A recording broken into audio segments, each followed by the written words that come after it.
Okay students, so we just finished with the in last video we finished with the hydrophily in the Zostera and the Vallisneria, right? So now the next type of pollination is entomophily. Entomophily means pollination by, which means pollination is by the insects. There are various adaptation flower or plant has to undergo if our plant has to adapt if it has to take pollination through the ants, insects, basically not ants, insects, entomophily. So first adaptation that flowers adopt, that is the colors. Flowers should be brightly colored, only then they can attract insects. There should be something in the plant that attract birds, that attract insects or animals. So flowers should be brightly colored. But now there is another question. It doesn't happen every time. There are few cases in which flower is not brightly colored. So exception is bougainvillea. In bougainvillea, flower is yellow or white in color. But what is colored? Bracket is colored. Although because in bougainvillea the pollination is through the insect, but flower is not there colored. It is yellow or white. What is colored there? Bracts. Their bracts. If you recall your 11th standard, then we used to draw the bracts in the opposite sides of the or outer side of the flower. So here this is the pale yellow color flower, and that is the attractive color of bract, very attractive color. In euphorbia, like in bougainvillea, there is bracts are colored. In euphorbia, leaves, they are colored to attract the insect. Second adaptation, if they are not attracted, at least smell. They should be having fragrance, scent, smell should be present. There are, as you know, very common flower, jasmine. They are known as night blooming flowers. Actually, most of the many night blooming flowers, because if they don't have any attractive colors, then night blooming flowers like jasmine, they are very strong with their fragrance. Then there are other plants which have very bad smell, and though that example I have given here, largest flower, Rafflesia is the largest flower, and it smells like a it's flesh, basically rotten, extremely bad smell to attract the pollinating agents. So third adaptation is conspicuous. Conspicuous means something should be visible to you, large, basically large in size. So flowers should be easily visible. If they are small, then they should be in clusters, like in sunflower. And sunflower's inflorescence is known as capitulum.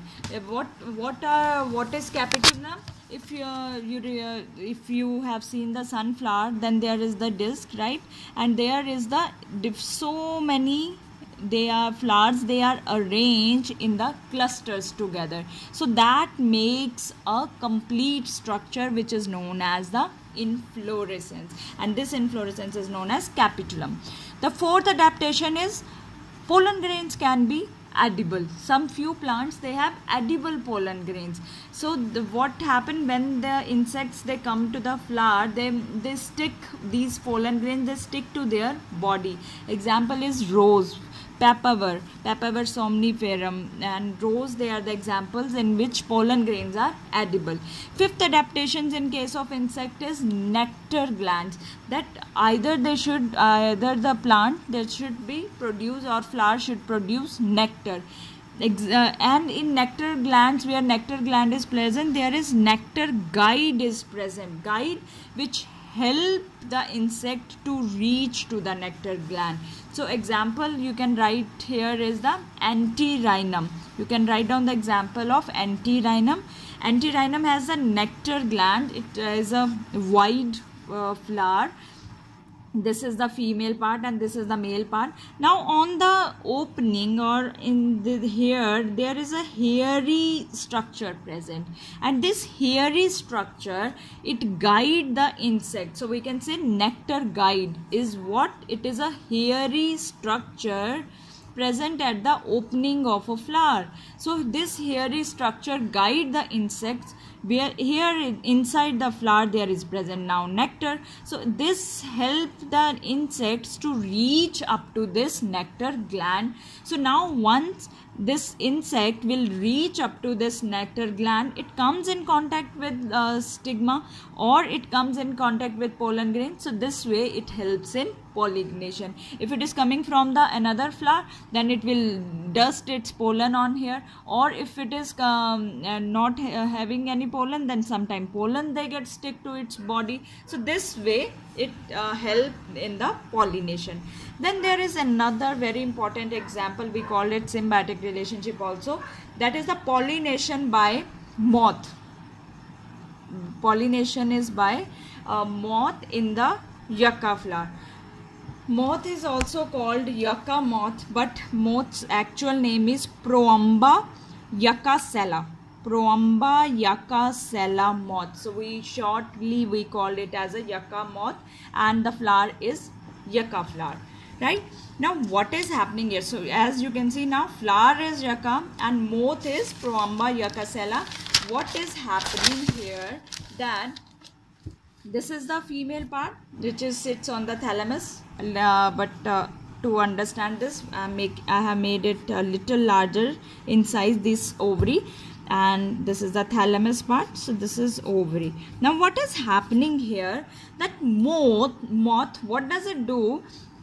It start holing. It start produce or make holes, not produce, I will say make holes, or does holes or drill in the ovary of yucca flower. So this is our yucca flower. So what moth does, it does the holes here. So this kind of opening is created. Now once this kind of opening is created, it lays its eggs here. What does there? That moth lays its eggs in the opening. Now once it lay eggs, after this opening, now it is here, moth lays eggs here, and here are present our ovules. Now it lays eggs here. This is the outer side. So this opening is sealed by the pollens of yucca flower. Now moth's eggs are inside the ovary. So what is happening in this way, the plant gets pollinated. Moth release egg, larva feed on the ovules, because ovules are just present here, or some other tissues. So their survival, so moth's eggs or next progeny's survival is assured, and it is the safest place for moth. So relationship is mutual, that flower is getting pollinated and moth is laying eggs. So moth lays eggs only when yucca's flowers, they become only yucca change into the flower, or plant has the flowers, and yucca gets pollinated only when moth drills holes in the ovary, because these pollens, these eggs, once they are released, this opening is sealed by the pollens of yucca flower. So they get pollinated in this way, and relationship is mutual for both of them. So this is about the entomophily. So today I discussed two videos. One is with the hydrophily, one is with the entomophily. Go through these videos carefully. Until next, we will cover finish with our pollination with the ornithophily and zoophily, and we also discuss in our next video few adaptations of cross pollination.